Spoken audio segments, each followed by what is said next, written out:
भगवत गीता में भगवान श्री कृष्ण ने न केवल ज्ञान की बातें बताई है बल्कि जीवन जीने की कलाओं के बारे में भी बताया है।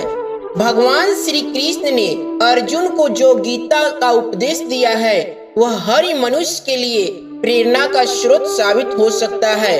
गीता में भगवान श्री कृष्ण अर्जुन को उपदेश देते हैं कि जो भी मनुष्य भगवत गीता की 18 बातों को अपनाकर अपने जीवन में उतारता है वह सभी दुखों से, सभी वासनाओं से, सभी क्रोध से, ईर्ष्या से, लोभ से, मोह से, लालच आदि बंधनों से मुक्त हो जाता है।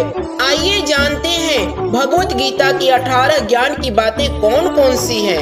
आनंद मनुष्य के भीतर ही निवास करता है, परंतु मनुष्य उसे स्त्री में, घर में और बाहरी सुखों में खोज रहा है। श्री कृष्ण कहते हैं कि भगवान की उपासना केवल शरीर से ही नहीं बल्कि मन से करनी चाहिए। भगवान का बंधन उन्हें प्रेम बंधन में बांधता है। मनुष्य की वासना ही उसके पूर्व जन्म का कारण होती है। इंद्रियों के अधीन होने से मनुष्य के जीवन में विकार और परेशानियां आती है। संयम यानी धैर्य, सदाचार, स्नेह और सेवा जैसे गुण सत्संग के बिना नहीं आते हैं। श्री कृष्ण कहते हैं कि मनुष्य को वस्त्र बदलने की आवश्यकता नहीं है, आवश्यकता हृदय परिवर्तन की है। जवानी में जिसने ज्यादा पाप किए हैं उसे बुढ़ापे में नींद आती है। भगवान ने जिसे संपत्ति दी है उसे गाय अवश्य रखनी चाहिए। जुआ, मद्यपान और स्त्री गमन यानी कि अनैतिक संबंध, हिंसा, असत्य, मद्य, आसक्ति और निर्दयता, इन सब में कलयुग का वास है। श्री कृष्ण कहते हैं कि मनुष्य को अपने मन को बार बार समझाना चाहिए कि ईश्वर के सिवाय उसका कोई नहीं है। साथ ही यह विचार करना चाहिए कि उसका कोई नहीं है, साथ ही वह किसी का नहीं है।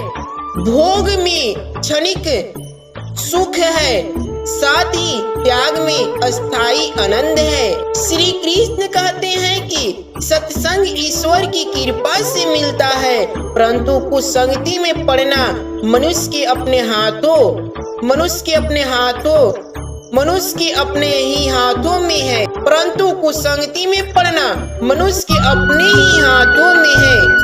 लोभ और ममता किसी से अधिक लगाव। कृष्ण कहते हैं कि स्त्री का धर्म है कि रोज तुलसी और पार्वती का पूजन करे।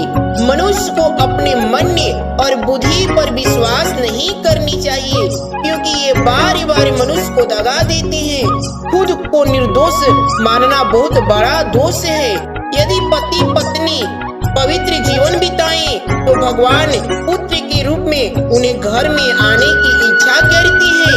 भगवान इन सभी कसौटियों पर कसकर जांच परख कर ही मनुष्य को अपनाते हैं।